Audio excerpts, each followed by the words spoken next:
Bossa Nova e Jaraguá, os primeiros grandes sucessos. Em 1960, Caio lançou o modelo Bossa Nova, radicalmente diferente dos anteriores, uma carroceria com janelas largas, vidros deslizantes e para-brisas panorâmicos. Com ele, a empresa definitivamente abandonava os para-brisas planos e a sequência de pequenas janelas quadradas de guilhotina nas laterais. Esta foi a primeira carroceria dita tubular da empresa, feita com chapas estampadas em duplo U. Inicialmente fabricado com colunas verticais, logo o modelo Bossa Nova assumiria colunas inclinadas, acompanhando o estilo então em moda.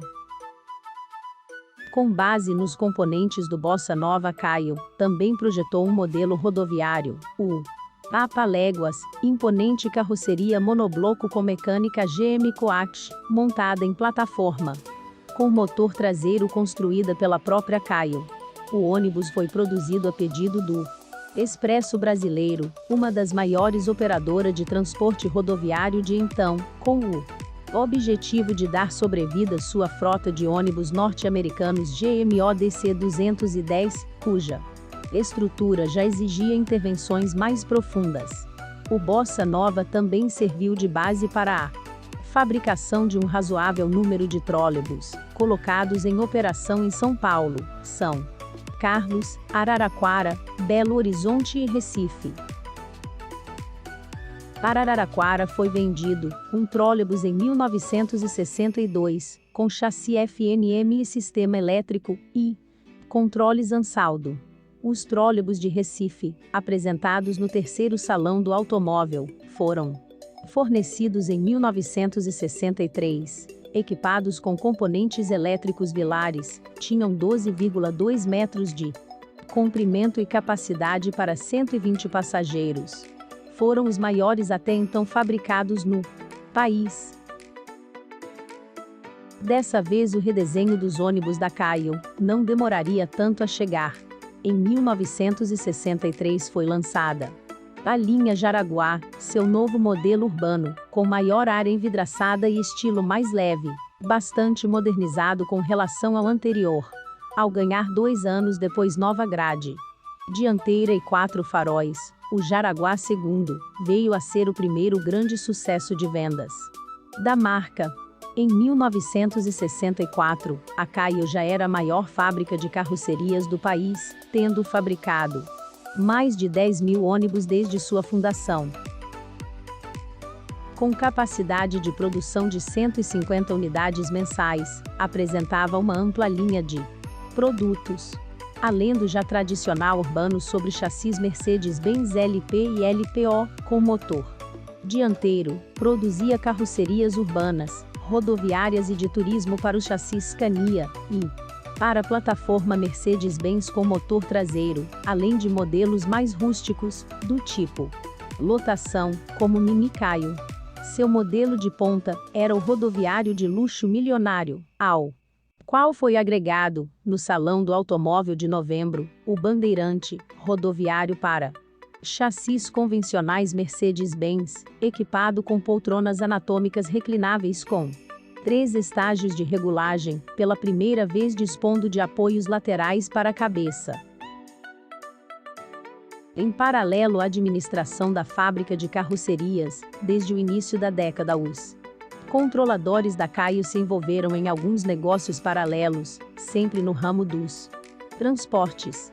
Em 1960, adquiriram a principal empresa de ônibus urbanos da Baixada Santista. Em 1962, criaram uma subsidiária no Nordeste, a Caio Norte, em Jaboatão, Pernambuco, construída com recursos da Sudene, cuja linha de montagem com capacidade para 48 unidades por mês viria a ser inaugurada no final de 1966, e em 1965, após a venda da Sermava, assumiram o controle da Única Auto Ônibus, operadora de transporte rodoviário entre o Rio e São Paulo. O ousado rodoviário Gaivota no Salão do Automóvel de 1966, ao apresentar o aerodinâmico Gaivota, a Caio jogava sua primeira cartada, de uma longa série, jamais com sucesso. Aliás, na tentativa de ocupar uma fatia mais significativa no rentável mercado de ônibus rodoviários do país, dominado pela Ciferal e Elisiário, e com penetração crescente da Nicola e da Nilson. O novo ônibus foi mostrado no salão com as cores da Única. A Caio utilizou o evento e a extensa divulgação da imprensa para promover um intenso merchandising da transportadora, que disputava a concorrida ligação entre o Rio e São Paulo com a Cometa e o Expresso Brasileiro, supridas então, com exclusividade, pela Ciferal e Nilson. Esta linha era servida pelos melhores ônibus disponíveis no país e verdadeira vitrine para o mercado nacional, tanto de serviços como de equipamentos.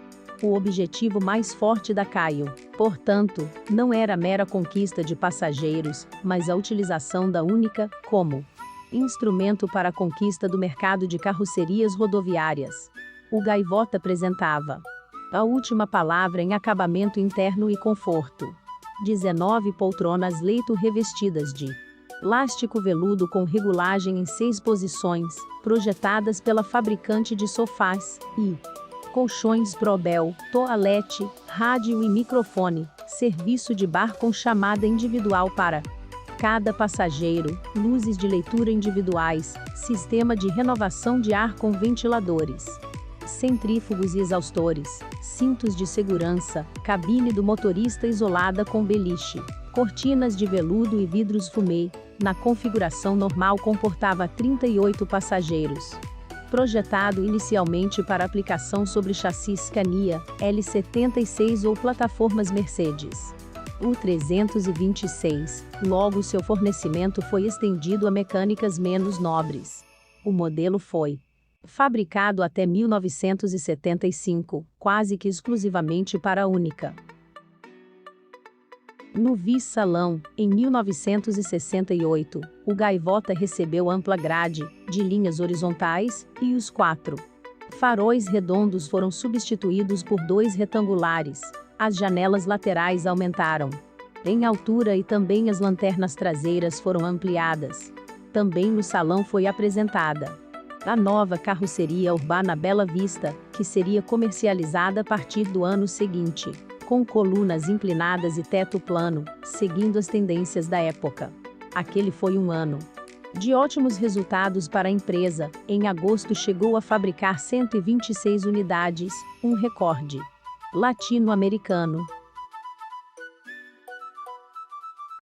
Os 2 anos seguintes, entretanto, seriam de crise para o setor, a mais profunda pela qual passaria a indústria nacional de carrocerias e que levaria à falência a maioria dos pequenos fabricantes do país, dentre os quais a Sermava. A Caio foi das menos afetadas, mas no pior momento, a produção foi quase 30% inferior à de 1968. Para ajudar a enfrentar a conjuntura negativa, a empresa começou a sondar o mercado de exportação, especialmente a América Latina, com modelos menos sofisticados, como o Mini Caio. Mirando atrair novas faixas de consumidores, ofereceu no salão de 1970 uma rodoviário mais simples, com teto em 2 níveis, o Cascavel. Também aproveitou a oportunidade para proceder à atualização estética do Gaivota, que teve o preço reduzido em 10%. A grande grade foi diminuída em altura e passou a integrar 4 faróis redondos, as cúpulas de fibra dianteira e traseira foram simplificadas, eliminando as abas protuberantes dos modelos anteriores. Foram aplicados 2 conjuntos de lanternas circulares na traseira e os para-brisas traseiros foram reduzidos em largura, resumindo-se a 2 vigias laterais divididas por ampla coluna central.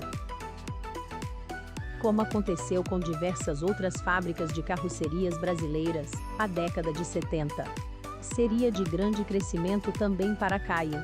Aumento das exportações, que em 1975 atingiriam 10% da produção total da empresa, planos de nova fábrica, inicialmente em Guarulhos, São Paulo, para atender exclusivamente ao mercado externo, projeto logo substituído por outro mais ambicioso, a construção de uma planta de maior porte em Botucatu, São Paulo.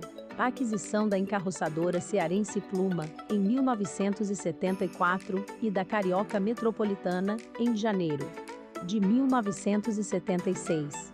Com esta, que passou a chamar-se Caio Rio, ironicamente a Caio retomaria o controle da Sermava, que anos antes havia sido comprada pela própria Metropolitana. Segundo a Caio, o maior atrativo pela compra da Metropolitana não teria sido seus produtos, mas o fato da empresa Carioca ser a maior concessionária Mercedes-Benz da região, assegurando-lhe o fornecimento regular de chassis.